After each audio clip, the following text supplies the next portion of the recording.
اعوذ باللہ من الشیطان الرجیم بسم اللہ الرحمن الرحیم۔ سورۃ آل عمران پارہ نمبر 4 لیسن نمبر 1 سے ترجمے کا آغاز کرتے ہیں۔ اللہ تعالیٰ میرا پڑھنا اور آپ کا سننا قبول کرے۔ اللہ تعالیٰ ہمارے گھروں پر ہزارہ رحمتیں اور برکتیں نازل کرے۔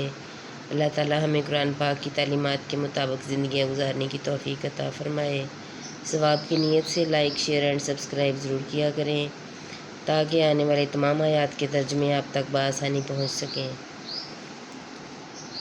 تم ہرگز بھلائی کو نہ پہنچو گے جب تک راہ خدا میں اپنی پیاری چیز نہ خرچ کرو، اور تم جو خرچ کرو اللہ کو معلوم ہے۔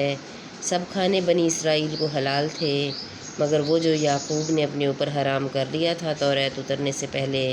تم فرماؤ توریت لا کر پڑھو اگر سچے ہو، تو اس کے بعد جو اللہ پر جھوٹ باندھے تو وہی ظالم ہے۔ تم فرماؤ اللہ سچا ہے تو ابراہیم کے دین پر چلو جو ہر باطل سے جدا تھے اور شرک والوں میں سے نہ تھے۔ بے شک سب میں پہلا گھر جو لوگوں کی عبادت کو مقرر ہوا وہ ہے جو مکہ مکرمہ میں ہے، برکت والا اور سارے جہان کا رہنما۔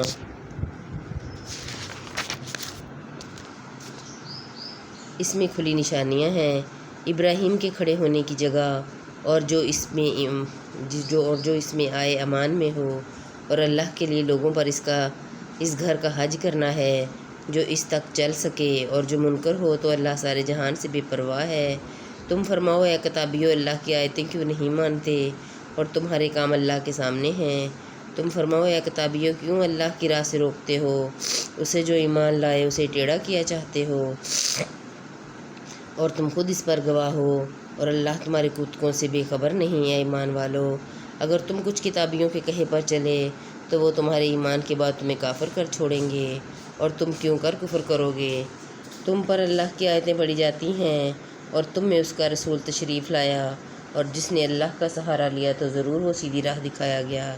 اے ایمان والو، اللہ سے ڈرو جیسا اس سے ڈرنے کا حق ہے، اور ہرگز نہ مرنا مگر مسلمان، اور اللہ کی رسی کو مضبوط تھام لو، سب مل کر اور آپس میں پھٹ نہ جانا، اور اللہ کا احسان اپنے اوپر یاد کرو۔ جب تم میں بیر تھا اس نے تمہارے دلوں میں ملاپ کر دیا، تو اس کے فضل سے تم آپس میں بھائی بھائی ہو گئے، اور تم ایک غار دوزخ کے کنارے پر تھے تو اس نے تمہیں اس سے بچا دیا، اور تم سے یوں ہی اپنی آیتیں بیان فرماتا ہے کہ کہیں تم ہدایت پاؤ۔ اور تم میں ایک گروہ ایسا ہونا چاہیے کہ بھلائی کی طرف بلائیں اور اچھی بات کا حکم دیں اور بری سے روکیں، اور یہی لوگ مراد کو پہنچے۔ اور ان جیسے نہ ہونا جو آپس میں پھٹ گئے اور ان میں پھوٹ پڑ گئی بعد اس کی کہ روشن نشانیاں انہیں آ چکی تھیں، اور ان کے لیے بڑا عذاب ہے جس دن کچھ منہ انجالے ہوں گے اور کچھ منہ کالے، تو وہ جن کے منہ کالے ہوئے کیا تم ایمان لا کر کافر ہوئے؟ تو اب عذاب چکھو اپنے کفر کا بدلہ، اور وہ جن کے منہ انجالے ہوئے ہوں گے وہ اللہ کی رحمت میں ہوں گے، وہ ہمیشہ اس میں رہیں گے۔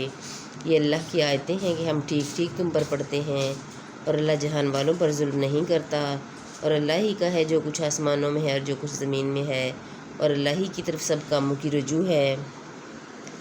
تم بہتر ہو ان سب امتوں میں جو لوگوں میں ظاہر ہوئیں، بھلائی کا حکم دیتے ہو اور برائی سے منع کرتے ہو، اور اللہ پر ایمان رکھتے ہو، اور اگر کتابی ایمان لاتے تو ان کا بھلا تھا۔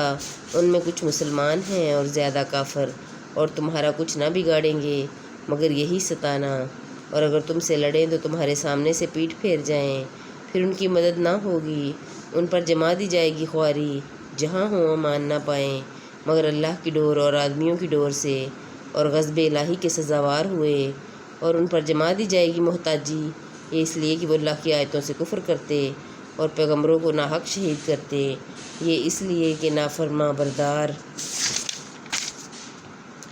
اور سرکش تھے۔ سب ایک سے نہیں، کتابیوں میں کچھ وہ ہیں کہ حق پر قائم ہیں، اللہ کی آیتیں پڑھتے ہیں رات کی گھڑیوں میں اور سجدہ کرتے ہیں، اللہ اور پچھلے دن پر ایمان لاتے ہیں، اور بھلائی کا حکم دیتے ہیں اور برائی سے منع کرتے ہیں، اور نیک کاموں پر دوڑتے ہیں، اور یہ لوگ لائق ہیں۔ وہ جو بھلائی کریں ان کا حق نہ مارا جائے گا، اور اللہ کو معلوم ہے ڈر والے۔